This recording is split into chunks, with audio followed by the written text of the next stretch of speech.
Une main de fer dans un gant de velours. Karima Brick. Montréal pue.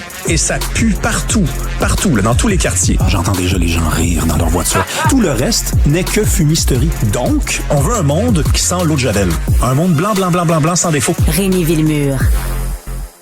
Rebonjour Rémi. Rebonjour Karima. T'es en forme? Oui. Ça n'arrête pas. Tu sais que J.K. Rowling, la célèbre autrice de la grande série Harry Potter, qui est devenue milliardaire avec ça, mais en même temps qu'il y a ce combat-là pour amener un peu plus de biologie sur l'aspect de la définition de la femme, elle donne des urticaires, notamment à l'extrême gauche, beaucoup. Plusieurs l'accusent de transphobie et c'est pas terminé. Donc là, il y a une autre pièce dans la machine avec J.K. Rowling. Il y a une librairie, notamment à San Francisco, là, on veut interdire. On a décidé que là, on vendait plus ses livres. Tu voulais nous parler de ça? Oui, bien, un mot d'abord sur le fait que certaines personnes peuvent se permettre de vivre des controverses et de susciter la controverse et de déranger tout le monde. C'est une milliardaire, J.K. Rowling, puis elle a travaillé elle fort. Elle n'a pas toujours été... Elle est partie de rien du tout. Là. Ah, mais c'est le cas de le dire. Puis on va d'ailleurs revenir là-dessus parce que quand on se dit féministe et qu'on dit qu'on veut que les femmes puissent réussir et tout accomplir et que finalement certaines d'entre elles parviennent à devenir des vedettes et des monstres de littérature, ben là, il suffit qu'elles fassent une petite erreur pour qu'on leur retire la couverture. J.K. Rowling, son parcours rapidement, c'est une femme qui a connu le succès, je pense, très tard, très tard. Trentaine, quarantaine, je pense même quarantaine, proche de la cinquantaine, elle a presque 60 ans maintenant. C'est une femme qui a fait Harry Potter, tout le monde sait c'est quoi Harry Potter, et ça tout a commencé il y a quelques années. Elle avait d'abord aimé un tweet dans lequel quelqu'un disait les femmes trans, ce sont des hommes avec des robes. Donc là, elle avait liké, elle avait aimé ça. Et là, les gens l'avaient remarqué parce qu'à l'époque, et ce n'est plus le cas depuis qu'Elon Musk a repris l'entreprise, les likes étaient publics. Vous saviez quand quelqu'un likait quelque chose. Donc on avait dit à J.K. Rowling, mais voir que vous avez aimé ça, elle avait dit que c'était une erreur. D'après moi, c'était pas une erreur parce que quelques mois plus tard, c'est là qu'elle a vraiment lancé le bal. Qu'est-ce qu'elle a fait? Elle avait vu une publication en ligne où des gens disaient, au lieu de dire le mot femme, personne avec un utérus. Et elle avait écrit... Et des menstruations. Oui, et des menstruations, c'était peut-être ça, en fait, plutôt. Elle avait dit, moi, je pense qu'il y a un mot très connu qui commence avec un F, qui désigne le mot femme. Bon. Oui. Et là, c'est parti là-dessus. C'est parti là-dessus. Et ça, c'était au pic là, du mouvement. On dit souvent l'idéologie woke, tout ça, mais c'était comme au pic où il y avait comme, ce n'était, c'est la moindre petite le moins de petits questionnements ou quoi que ce soit, tout de suite était taxé là, de transphobie, d'homophobie, de tout ce que tu veux. Ah oui, tout à fait. Puis je me rappelle qu'à l'époque, moi, j'avais été très déçu par la réaction, notamment de Daniel Radcliffe, qui a joué Harry Potter, qui a vu sa vie changer complètement par ce rôle-là. Il avait dit quoi? Il avait dit non, toutes les femmes trans sont des femmes, puis qui dit le contraire de ça est un monstre. C'était complètement dissocié de J.K. Rowling, qui, je le répète quand même, lui a quand même... mis au monde aussi. L'a mis au monde, l'a rendu là. tout à fait millionnaire, connu. Bon, bref. Là, je dis l'ingratitude. C'est quand même l'un des plus grands défauts de notre époque, puisqu'il n'y a plus de sens philosophique ni même religieux dans le monde. Donc, on ne doit rien à personne.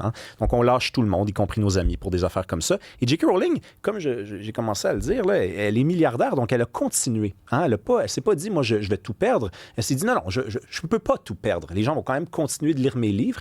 Et c'est presque à chaque mois, maintenant, qu'elle remet de l'eau dans le moulin comme ça.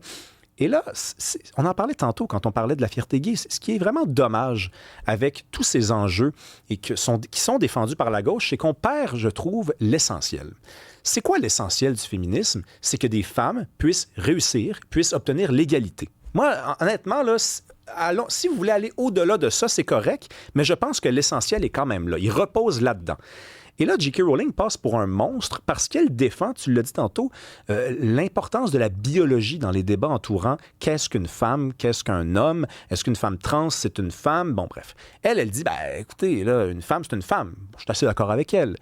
Et là, parce que ça déplaît à certaines personnes, on est prêt à tout faire, y compris à la censurer, y compris à dire on ne vendra plus vos livres, on va vous poursuivre, on va salir les librairies où vous vendez les livres, on va essayer de perturber des lancements. Mais on est dans la culture de l'annulation. Oui, mais on perd l'essentiel. L'essentiel, c'est d'avoir rendu possible J.K. Rowling. Et là, vous êtes prêt à essayer, parce que c'est quand même, je pense, l'espoir qui habite le cœur de ces gens-là, vous êtes prêt à essayer de tout lui faire perdre. Mais si vous lui faites perdre ne serait-ce qu'un pouce de terrain, vous êtes anti-féministe.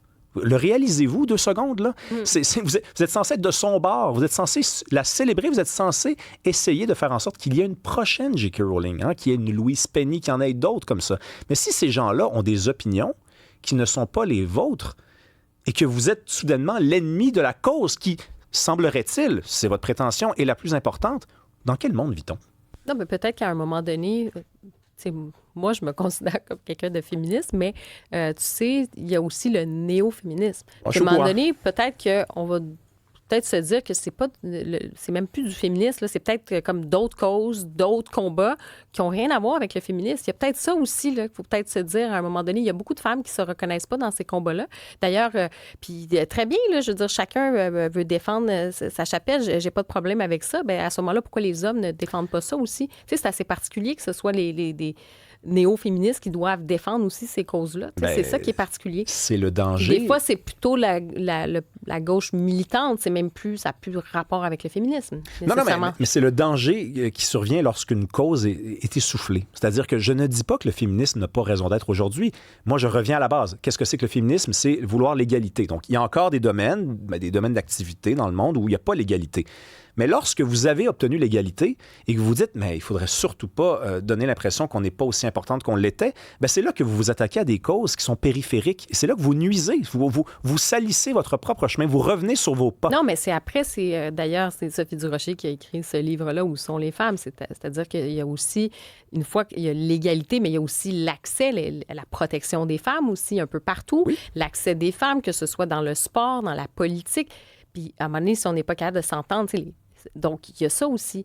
Et puis je pense que la réflexion, elle est plus large là-dessus. Comme je dis, moi, c'est pas d'exclure des gens, mais c'est aussi, tu parles de J.K. Rowling, à un moment donné, c'était la réflexion sur la part de biologie. Est-ce qu'on en accepte? Est-ce que être une femme, être un homme, le grand débat, est-ce que ce n'est que construction sociale? Est-ce que c'est finalement, effectivement, même le sexe biologique est une construction sociale? Parce que dans cette idéologie-là, c'est de dire même que quand tu nais, finalement, la biologie, c'est même pas... Tu as un sexe qui est assigné à la naissance. Donc, il y a vraiment une déconstruction. C'est-à-dire que tout est construction sociale dans cette idéologie-là. Mais bref, J.K. Rowling, c'est devenu le symbole absolu.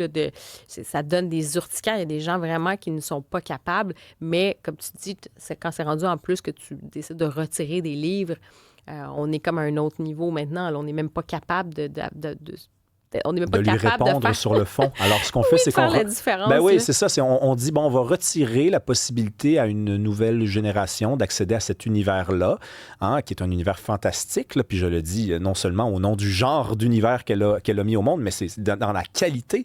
Là, on se dit, on n'est pas capable de lui répondre. Parce qu'au fond, on n'est pas capable de lui répondre sur le fond. Après, je veux dire, tu n'es pas obligé de l'acheter. Là, si tu n'as pas envie de l'acheter, achète-le pas, le livre. Ça ne t'intéresse pas. Mais tu vois ce que je veux dire? Quand c'est rendu que tu l'exclus, on est dans... des gens sensibles, carrément. C'est que juste le fait de voir le livre, ça leur donne des urticaires. Oui. Et puis, une petite minute, parle-moi donc quelque chose d'un peu plus joyeux. Peut-être la musique qui est jouée. Ben, c'est même pas si joyeux que ça. Oui, ça va être joyeux, je te le promets, parce qu'à Québec, dans le Vieux-Québec, et donc dans le Petit-Champlain, sur la rue Saint-Jean, il y a un nouveau règlement, je l'ignorais, qui oblige les artistes qui jouent de la musique à l'extérieur de chanter en français s'ils chantent. Et s'ils ne veulent pas chanter en français, ils ne peuvent pas chanter, ils doivent jouer de la musique, tout simplement.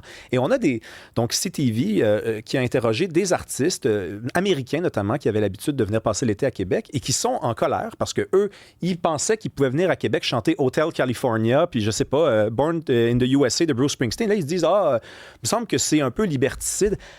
Alors que partout dans le monde, et j'ai voyagé, je dois même le confesser, j'ai fait tous les continents sauf l'Océanie, partout où je suis allé, quand je suis allé dans les quartiers historiques des métropoles, on chante quoi? On chante la langue de la métropole. Sais-tu pourquoi? Parce que c'est ce que les gens veulent venir entendre. Si vous allez à Lisbonne, c'est pas pour entendre Born in the USA, c'est pour entendre une chanson en portugais. Si vous allez à Dakar, c'est pas pour entendre chanter quelqu'un en russe ou en anglais. Mais au Québec, il faut se défendre, il faut justifier ça, il faut essayer de donner un sens à ça.